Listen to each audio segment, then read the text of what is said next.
اس کی تین کیفیات ہو سکتی ہیں، کیوں اللہ کی طرف سے یہ چیزیں آتی ہیں۔ سب سے پہلی شے ہے، اب وہ جو آیات میں نے سنائی تھی وہ سن لیجیے پہلے ترجمہ۔ سورہ تغابن میں فرمایا ما صاب من مصیبت الا باذن اللہ، دیکھو کوئی مصیبت تم پر نہیں آ سکتی، نہیں آتی مگر اللہ کے اذن سے۔ ومن یؤمن باللہ، اور جو شخص اللہ پر ایمان رکھتا ہو یہد قلبہ، اللہ اس کے دل کو ہدایت دے دیتا ہے، اس کے دل کو سکون عطا کر دیتا ہے، وہ راضی برضائے رب ہو جاتا ہے، اس میں شکوہ نہیں رہتا، اس میں شکایت نہیں ہوتی، اس میں تلخی نہیں ہوتی، کیوں ہو گیا، کیسے ہو گیا، کیوں ہو گیا، نہیں ہونا چاہیے، نہیں نہیں نہیں۔ یہ سارا جو پیچ آدمی کھاتا رہتا ہے نا اندر ہی اندر، وہ جو پیچ کھا رہا ہے، یہ سب پیچ سے نجات نہیں گئی۔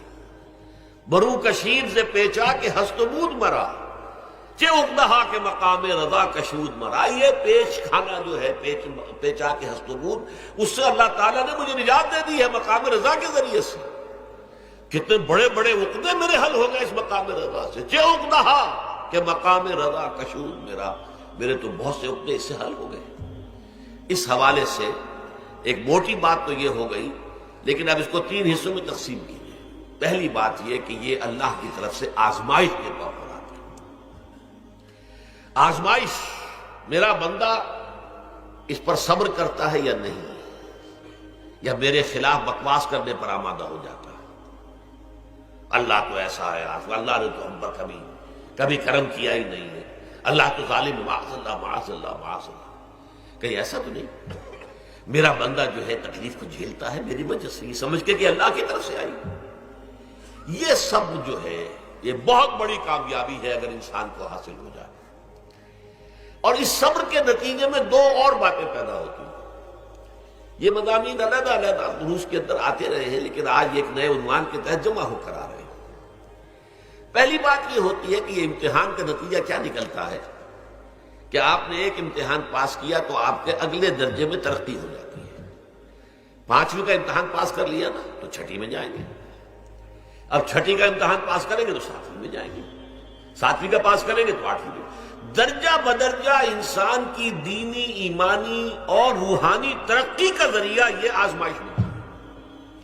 جتنا اس میں صبر ہوگا، جتنا اس میں تسلیم و رضا جو ہے آپ حاصل کرتے جائیں گے تو آپ کے درجے بلند ہوتے چلے جائیں گے۔ آپ کا امتحان کڑے سے کڑا آئے گا، بڑے سے بڑا آئے گا، مشکل سے مشکل تر آئے گا۔ ایک وقت میں ایم اے کا امتحان بھی آپ کو دینا ہوگا، ایک وقت میں ہو سکتا ہے پی ایچ ڈی کے لیے تھیسس آپ لکھیں، پھر اس کے اوپر جو ہے ٹیم بیٹھی ہوئی اور آپ سے وہ بحث کرے، جرا کرے آپ سے، وہ بھی کرنا ہوگا۔ لیکن یہ کہ اگر پرائمری ہی میں فیل ہو گئے تو اس کا سوال ہی پیدا نہیں ہوتا کہ کبھی آپ ایم اے کا یا پی ایچ ڈی کا تھیسس بھی لکھیں۔ اور اسی کو دوسرے انداز میں کہا گیا ہے قرآن مجید میں، وَلِيُبْلِيَ الْمُؤْمِنِينَ مِنْهُ بَلَاءً حَسَنًا۔ اصل میں ابلا کہتے ہیں، بلا یبلو جو ہے عربی زبان میں آتا ہے آزمانا۔ خلق الموت والحیات لیبلوکم ایکم احسن عملا، یہی معنی ابتلا کے میں، ابتلا یبتلی آزمانا۔ ابلا یبلی جو آتا ہے باب افعال سے، اس میں آتا ہے کسی کو کسی تکلیف میں ڈال کر اس کو نکھارنا، کہ اس کا جوہر نکھر جائے، اس کے اندر جو خیر ہے وہ اور چمک جائے، لوگوں کو بھی معلوم ہو جائے کہ یہ شخص اس مقام کا اہل ہے، اس کے اندر یہ صلاحیت ہے، اس میں یہ قوت موجود ہے۔ تو یہ گویا کہ اہل ایمان کی صلاحیتوں کو نکھارنے کے لیے اور ان کے درجات کی ترقی کے لیے بھی اللہ تعالیٰ دنیا کے اندر یہ مصیبتیں اور امتحانات جو ہیں آزمائش کے حوالے سے افراد پر بھی اجتماعی طور پر بھی لاتا ہے۔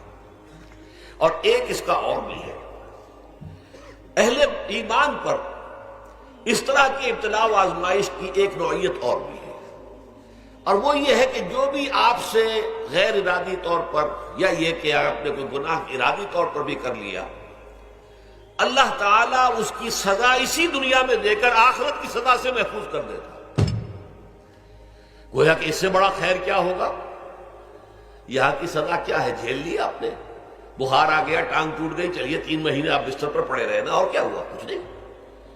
لیکن یہ کہ آخرت کی سزا ملتی ہے، بہت عظیم ہوتی ہے، لہذا کفارہ بناتا ہے اللہ تعالیٰ گناہ، ان جو بھی گناہ ہو گئے، غلطیاں ہو گئی ہیں، ان کا کفارہ اللہ تعالیٰ بندہ مومن کے لیے، حضور کی ایک حدیث ہے، اس کا متن مجھے اس وقت یاد نہیں ہے، کہ مومن کا معاملہ عجیب ہے، اسے کوئی تکلیف پہنچتی ہے صبر کرتا ہے، وہ اس کے گناہوں کا کفارہ بن جاتا ہے، اور اگر کوئی خوبی ملتی ہے تو اللہ تعالیٰ کا شکر ادا کرتا ہے، اس کے درجات بلند ہو جاتے ہیں۔ تو یہ معاملہ جو ہے اللہ تعالیٰ کی طرف سے بندہ مومن کے حق میں خیر، کہ در حقیقت اس کے ان گناہوں کی پاداش کہ جو اس نے یہاں کر لیے ہیں، یہی دنیا میں دے کر دھو دیا جائے، پاک کر دیا جائے۔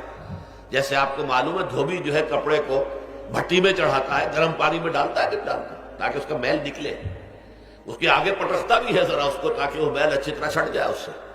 اسی طرح اگر دنیا میں ہمارے میل چھٹ جائیں، دنیا میں اگر ہمارے گناہ دھل جائیں، تو یہ بڑے نفع کا سودا ہے، بڑے نفع کا سودا ہے، بڑے نفع کا سودا ہے۔ اس اعتبار سے آپ غور کیجئے کہ اگر یہ حقائق ہمارے سامنے رہے تو کیا کوئی تکلیف دنیا کی ہمیں بھاری محسوس ہوگی؟